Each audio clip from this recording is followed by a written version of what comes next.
Muy buenos días para todos, que el Señor les bendiga, bienvenidos a este lugar y les saludamos a todos los que nos escuchan por la grabación también desde San José, Costa Rica. Esta es la iglesia Pacto de Gracia, una iglesia presbiteriana y reformada.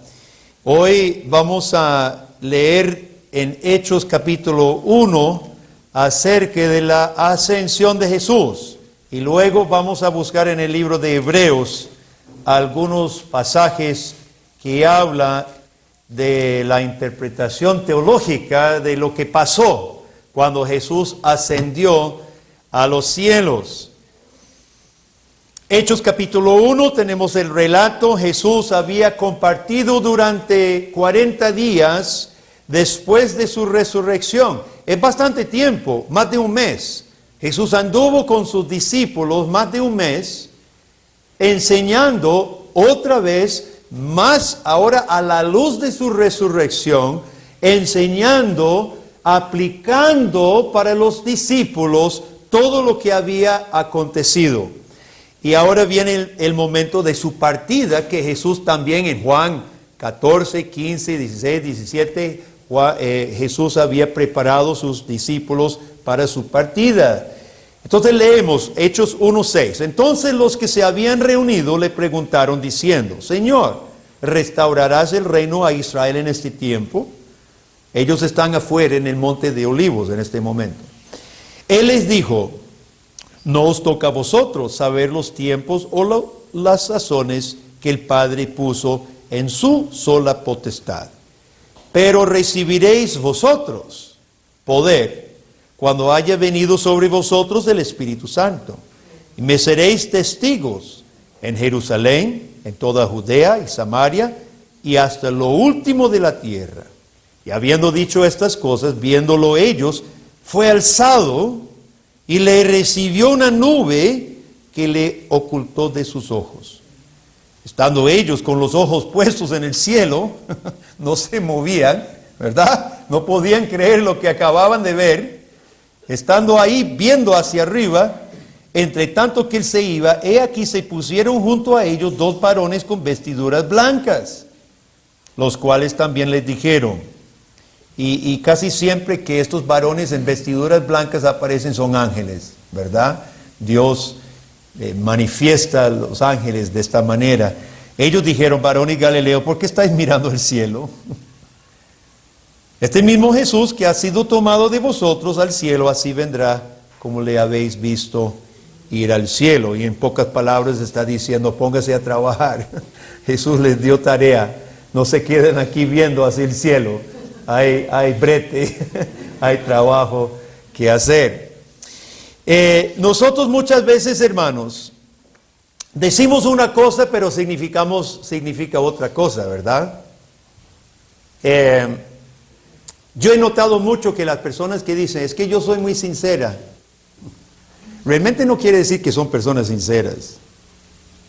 Realmente significa: yo cuando me ofenden, guardo un resentimiento, rencor hasta reventar y decirle 4, en nombre de ser sincero.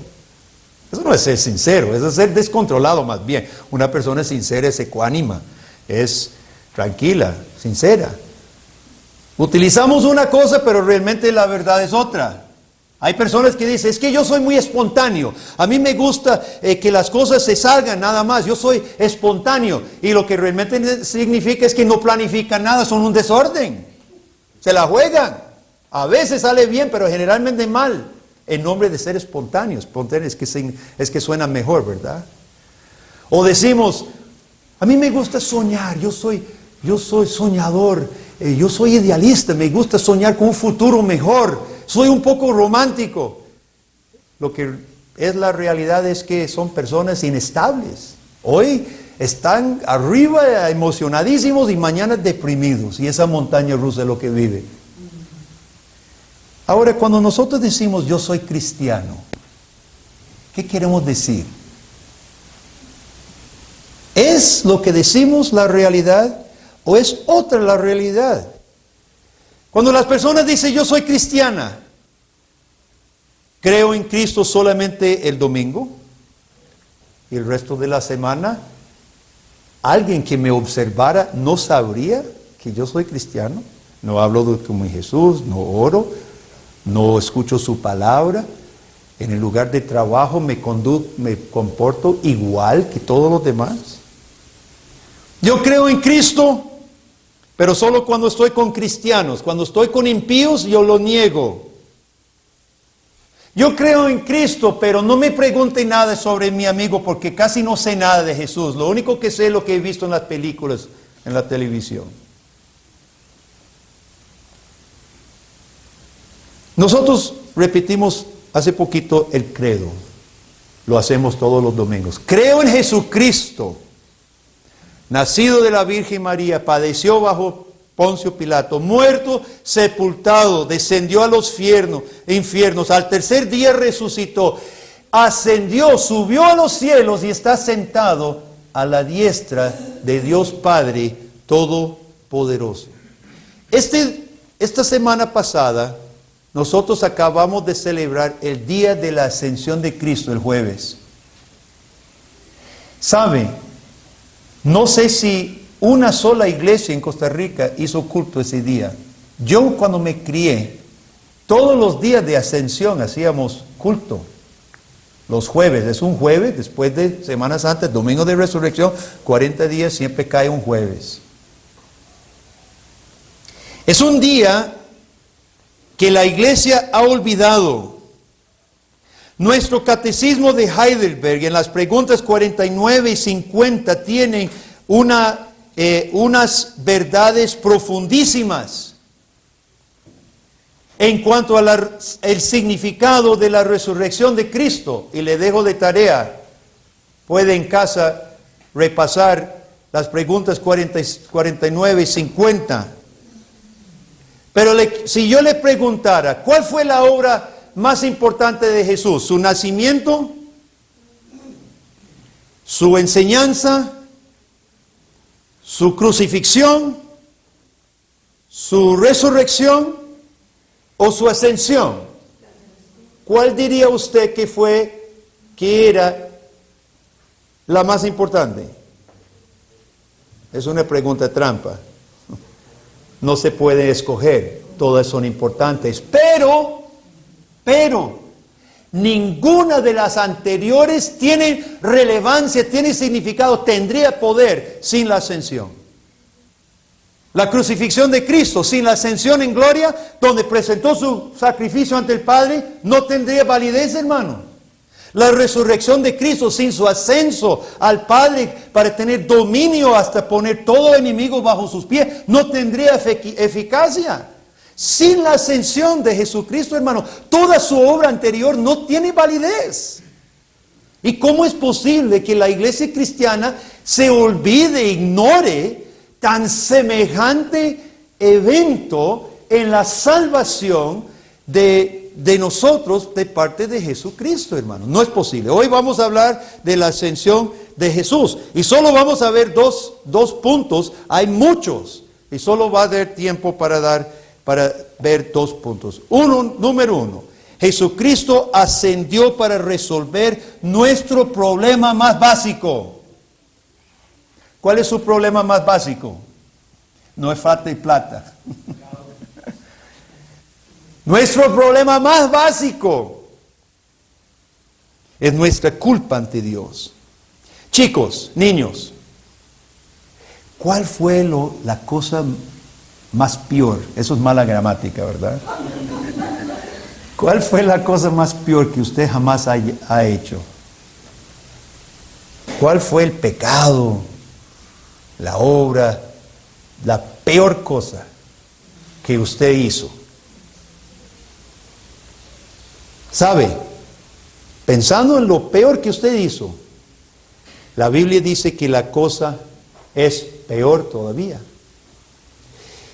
La ley del Antiguo Testamento fue añadida para enseñarlos que no solo ciertos actos que hicimos son malos, sino todo lo que somos es detestable.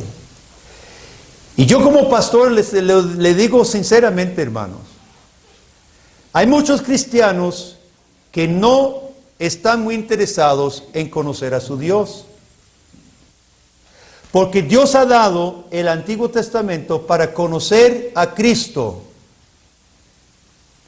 Pero como no ponemos empeño en leer el Antiguo Testamento, estoy pensando en la ley de Levítico, usted no puede saber qué hizo Jesús por ti. No puede conocer tu propia condición y tu necesidad de Cristo.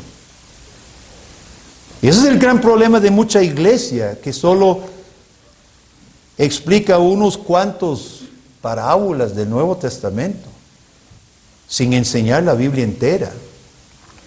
En Gálatas, capítulo 3, versículo 19, Pablo dice que la ley fue dada a causa de las transgresiones.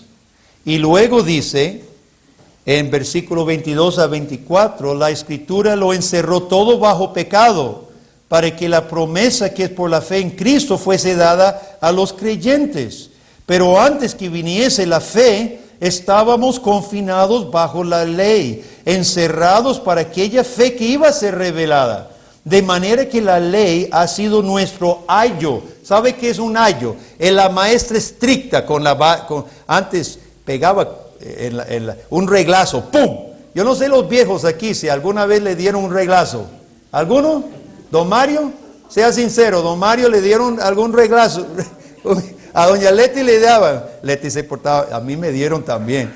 Solo que a mí me dieron una vez con una raqueta de ping pong y eso no era nada comparado con lo que me daba mi papá. Mi papá daba con la faja y yo me reí después de que me pegara con una raqueta de ping pong. Antes daban un reglazo, pues la ley era ayo, maestra estricta, para llevarnos, dice, para llevarnos a Cristo, a fin de que fuésemos justificados por la fe. ¿Cómo nos llevaba a Cristo la ley? ¿Por qué es importante enseñar la ley? Y a manera de paréntesis, papá, mamá, si usted no está enseñando a sus hijos la ley, Levítico,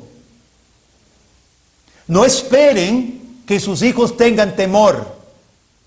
No esperen que sus hijos de la nada, espontánea, mágicamente tengan temor de Dios y de usted y respeto y entiendan su necesidad de salvación y perdón. No lo van a tener porque es la ley que enseña esto. Ahora, ¿qué nos enseñaba la ley, hermano? La ley machacaba nuestro problema, impuros. Entonces, ¿Dios qué hizo? Hizo distinciones en el mundo. Apartó ciertos animales y ciertas cosas y les dijo inmundo. Esto es santo, esto es inmundo. No eran inmundas en sí. No podían comer camellos. Le dije a Amanda hoy en la mañana, usted sabe que los judíos no podían comer camello. Déjala, dije, ¿quién quiere comer un camello? Dice, ¿quién quiere un camello? Dice, de por sí ella no quería. Bueno, los chanchitos también eran inmundos. Eca dice, tampoco me gusta el cerdo. Bueno, Amanda sería buena israelita. A mí sí me gusta la chuletica de vez en cuando. Pero Dios había escogido ciertos animales y les dijo inmundos. Por ejemplo, camellos, conejos, cerdos eran inmundos. Ni siquiera podían tocar un cerdo. Peces solamente con escamas y aletas. Hasta luego los camarones, al ajillo, langosta, chuchecas, nada de eso. ¿Ah? Ciertas aves eran inmundas. Ciertas actividades, manchas, lepras en el cuerpo, tenía todo un ritual. Usted era inmundo. Después del parto, la mujer era inmunda 40 días. Y después de los 40 días tenía que hacer toda una ceremonia de lavarse y ofrecer un holocausto. ¿Qué es holocausto? Por el pecado. Era pecado traer niños a este mundo. Claro, porque Dios había santificado desde el principio la raza humana. Y hoy por el pecado vienen enfermos desde que nacen. Enfermos del pecado, manchados del pecado, inmundos de ellos mismos. Ahora, todas estas cosas, hermanos, Jesús luego dijo, no es la cosa en sí, no es lo que entra por la boca, lo que hace inmunda a la persona. Y acuérdese de la visión de Pedro, ¿verdad? Pedro, levántate, mata y come. Y dice Pedro, yo nunca he comido culebra. Hasta el machete que mataba la culebra era inmundo, usted sabe. Y tenía que dejarlo hasta la noche y después lavarlo. O sea, todo era inmundo. En Levítico, los primeros 3 capítulos, hay por lo menos 15 diferentes sacrificios y ofrendas para conseguir perdón de Dios y para conseguir lavamiento y pureza y purificación. Y estas enseñanzas, hermanos, machacaban y machacaban y machacaban durante cientos de años de que el ser humano, aparte de Dios, aparte de su provisión, aparte de su lavamiento y el sacrificio, somos inmundos y somos reos de muerte, y lo que merecemos es lo que ese sacrificio, el holocausto, es muerte. Y no solo muerte, muerte en fuego, en otras palabras, el infierno. Dios estaba enseñando la pena de muerte es el infierno. Ahora, ¿qué es lo que hizo Jesucristo? Busque Hebreos capítulo 9 conmigo. En Hebreos capítulo 9, el autor a los Hebreos explica de una manera tan increíble, hermano, lo que hizo Jesucristo por nosotros. Cuando Jesús ascendió, Él, como sumo sacerdote perfecto y final, tomó un mejor sacrificio que todos los anteriores y lo presentó ante el Padre. ¿Y cuál fue este sacrificio con que Jesús entró? No al santuario terrenal, sino al santuario celestial. ¿Cuál fue ese sacrificio? Leamos en el versículo 23. Fue pues necesario que las figuras de las cosas celestiales fuesen purificadas así. El autor viene hablando de todos los lavamientos y de los rituales y de las purificaciones. Así fue necesario que fueran purificadas así. Pero las cosas celestiales mismas con mejores sacrificios que estos. Porque no entró Cristo en el santuario hecho de mano, figura del verdadero, sino en el cielo mismo, para presentarse ahora por nosotros ante Dios. No para ofrecerse muchas veces como entra el sumo sacerdote en el lugar santísimo cada año con sangre ajena. De otra manera le hubiera sido necesario padecer muchas veces desde el principio del mundo. Pero ahora, en la consumación de los siglos, Jesús se presentó una vez para siempre por el sacrificio de sí mismo para quitar de en medio el pecado. Gloria a Dios. Jesucristo, el perfecto sacerdote, ofreció el perfecto sacrificio, hermano, por todas las culpas nuestras. Y esto ocurrió en su ascensión. Jesús ascendió, ¿cómo? En carne. El cuerpo con que Jesús ascendió al cielo, chicos, muchas veces nosotros olvidamos este hecho, que el cuerpo de carne de Cristo Jesús está en el cielo. No me pregunte cómo es eso. Los rusos ateos subieron y dicen, aquí no vemos ningún Dios. ¿Se acuerda? Cuando, bueno, los viejos tal vez nos acordamos. Ahí dieron vuelta en satélite, en su cápsula alrededor del mundo. Aquí no hay ningún Dios. Yo no sé cómo es y dónde está el cuerpo de Jesús, pero el cuerpo literal de carne está a la diestra del Padre, en algún lugar. Y ese fue el cuerpo sacrificado en la cruz y resucitado en gloria que Él presentó ante el Padre. Una vez por todas.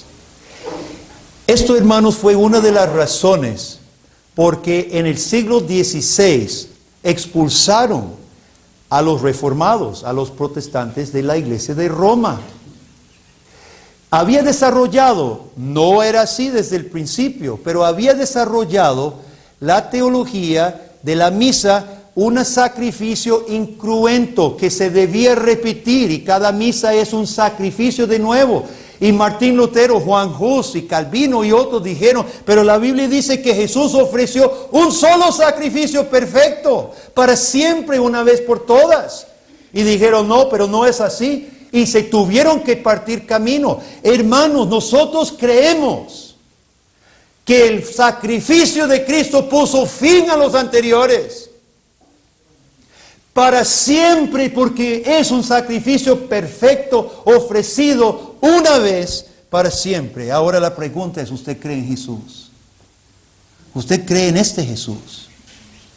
Lo más probable para cada persona aquí presente conmigo es que usted ha cometido algo que todavía le duele cuando lo recuerda.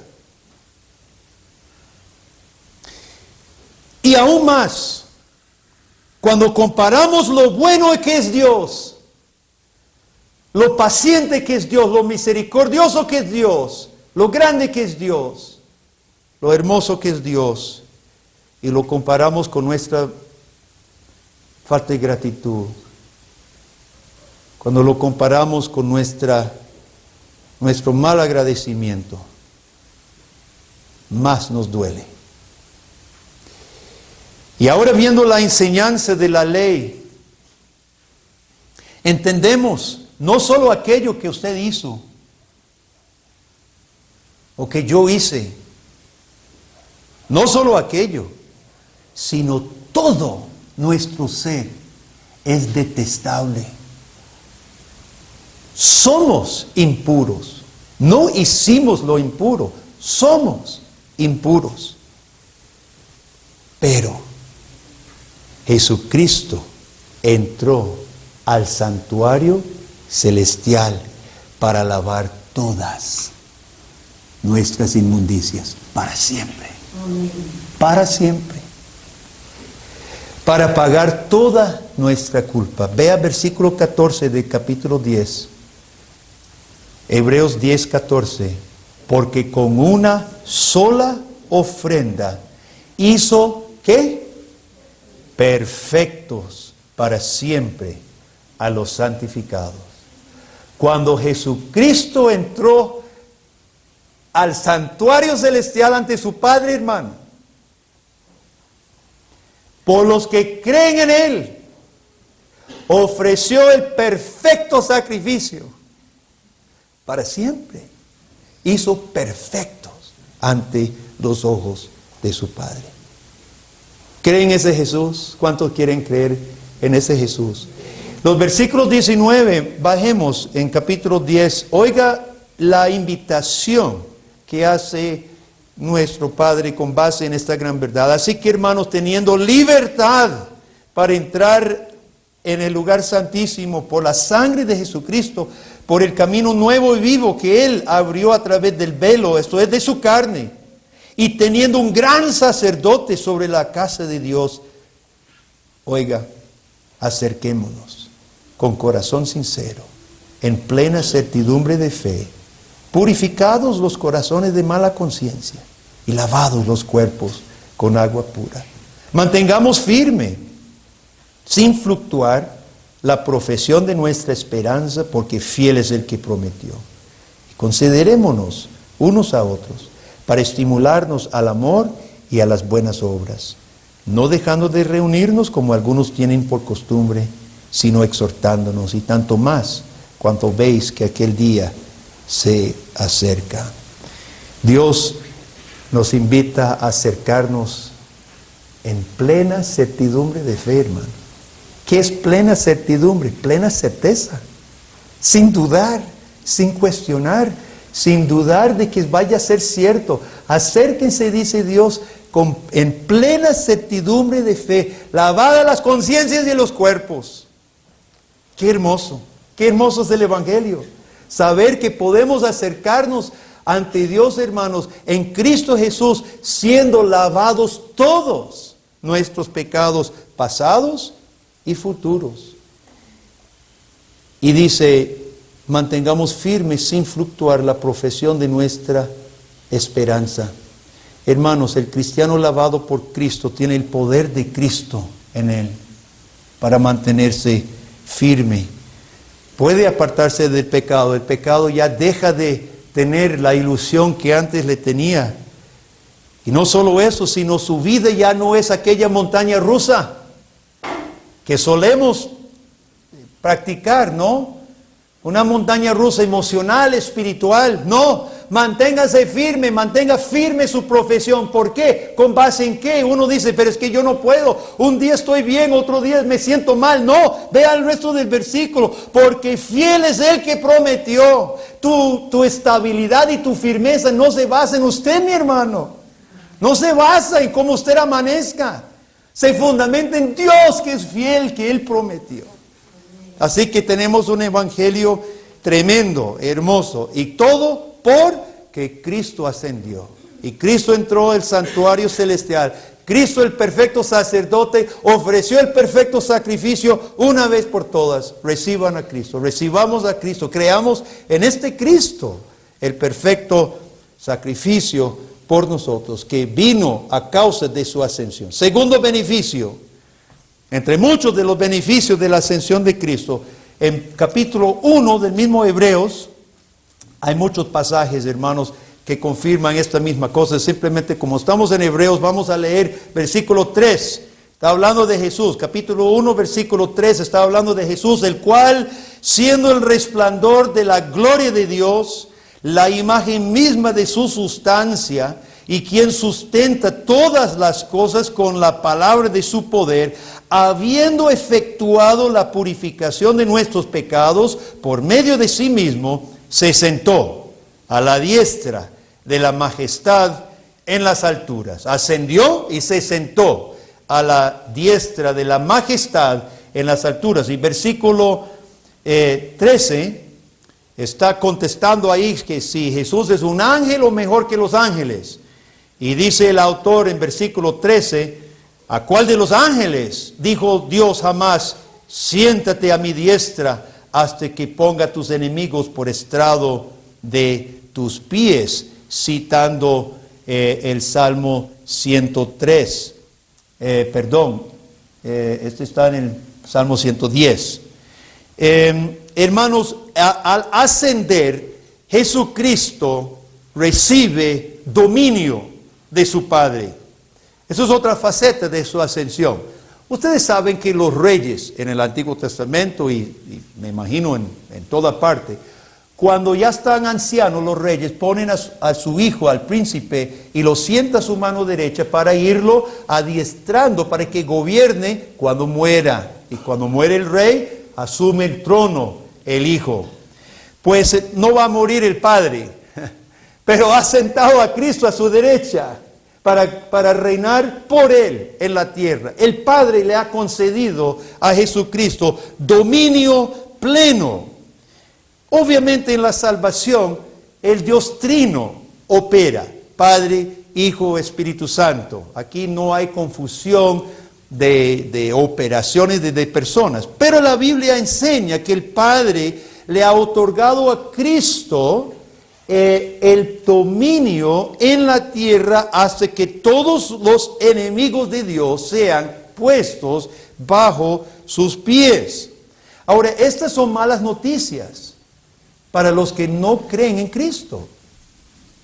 Esas son malas noticias. Y parte de la tarea de la iglesia, hermanos, es decir la verdad.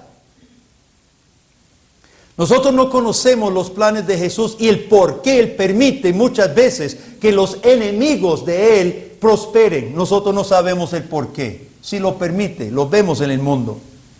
Pero es deber de la iglesia anunciar lo que está pasando. Reinará Cristo hasta que todos sus enemigos sean puestos bajo sus pies. Mejor arrepiéntase, conviértase antes de llegar al final como enemigo de Jesucristo. Nos toca a la iglesia, hermanos, esa tarea difícil, una tarea triste, una tarea dura de decir, Jesucristo es Señor y reinará hasta que todos sus enemigos sean puestos por estrado de sus pies. Pero las buenas noticias, hermano, es para los que creemos en Jesús. Es buena noticia saber que Jesús está reinando en su hogar.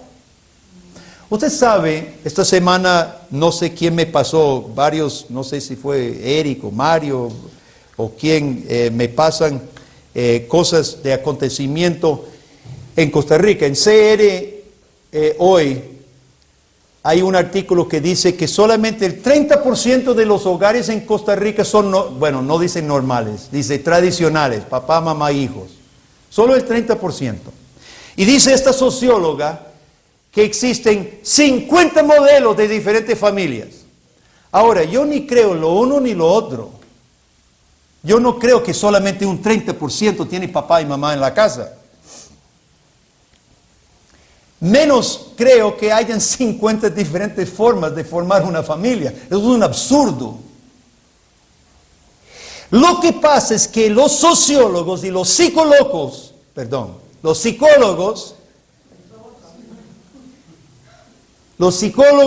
no creyentes en la palabra de Dios, durante décadas han alimentado la población costarricense con mentiras acerca de ¿qué es ser familia?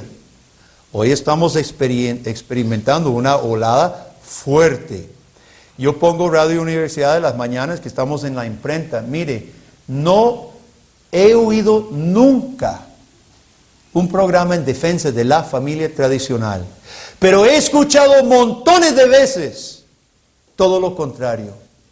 Programas desbaratando, atacando, denigrando la familia tradicional.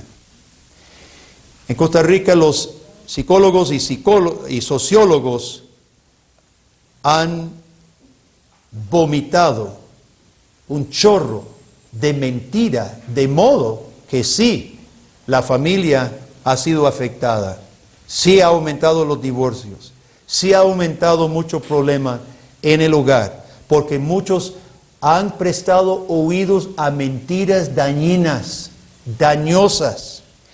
Mire, el cristiano con su Cristo a la diestra del Padre no está a la merced de estas mentiras. Nosotros no necesitamos seguir ese camino de sufrimiento y de dolor, de desbarajuste. Usted, mi querido hermano que cree en Jesús, el que inventó el matrimonio.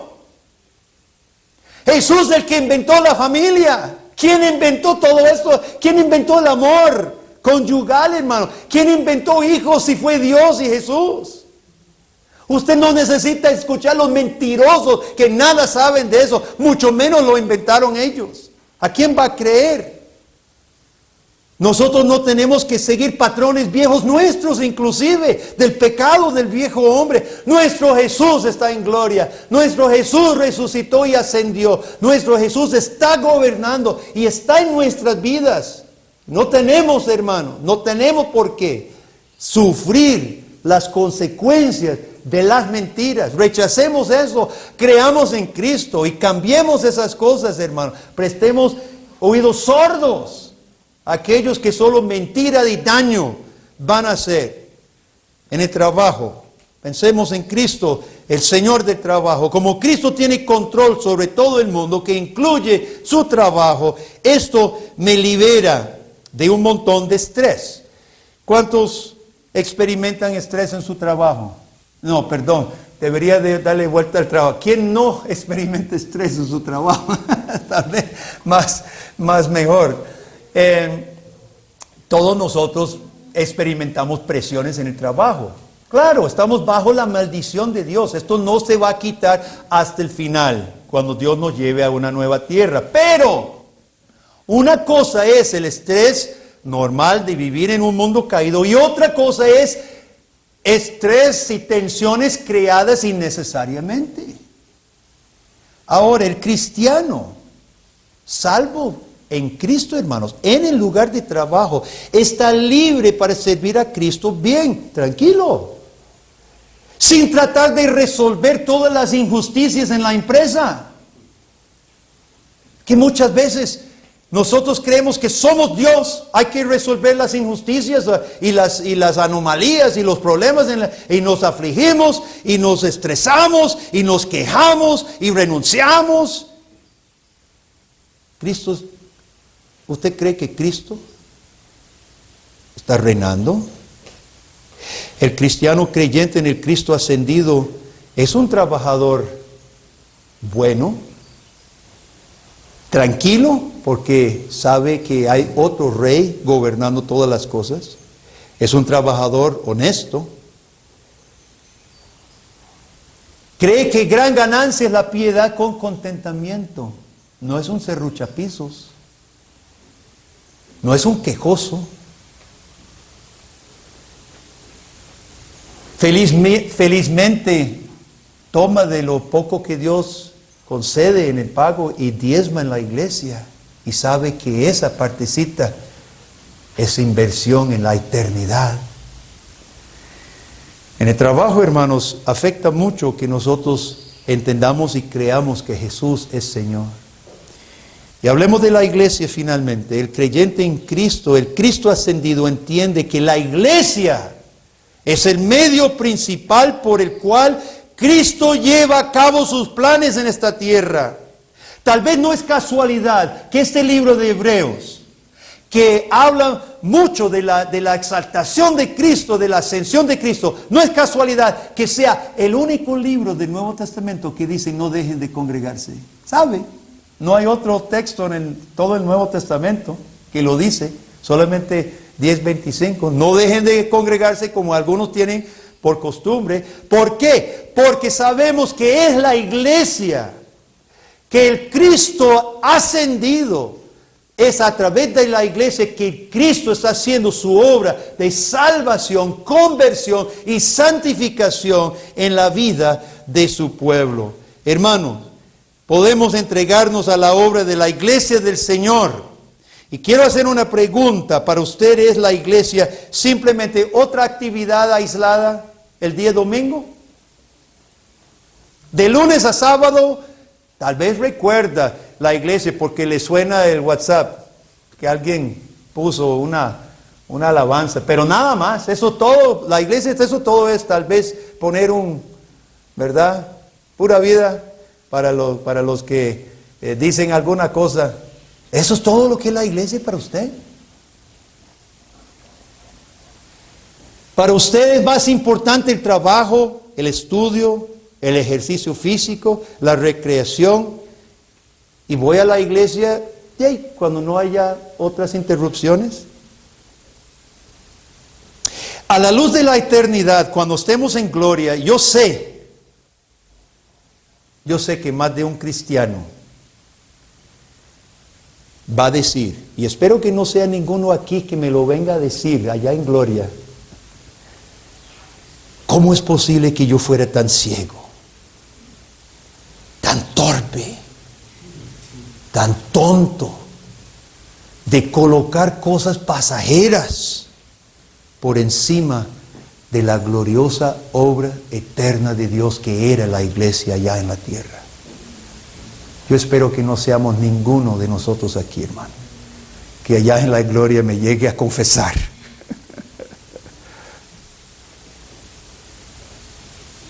Cuando usted dice soy cristiano, creo en Cristo, ¿es un mero decir o es la verdad?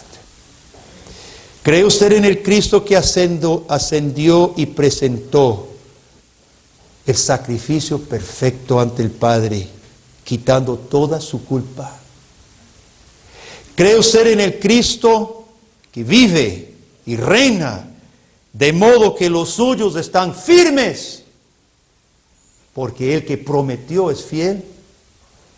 ¿Cree usted en el Cristo sentado a la diestra del Padre, dirigiendo el mundo, dirigiendo Costa Rica, dirigiendo su hogar, dirigiendo su vida personal, dirigiendo esta iglesia? ¿Cree usted en Cristo Jesús? Amén. Oremos. Padre, gracias por tu palabra que revela a Cristo, el Señor y Salvador ascendido, sentado a tu derecha. Oh Jesús, te adoramos. Gracias por tu obra maravillosa, completa y perfecta por nosotros al ofrecer el perfecto sacrificio. Y gracias porque tú gobiernas y reinas. Y pedimos que, Padre, tú nos des ojos de fe, de todos los días poder mirar a Cristo sentado a tu derecha. Y sepamos vivir nuestras vidas en el hogar, en el trabajo, en la iglesia, en todo ámbito, Dios, de acuerdo a nuestro Señor Jesús reinando en gloria. Lo pedimos en el nombre bendito de Cristo. Amén. Amén.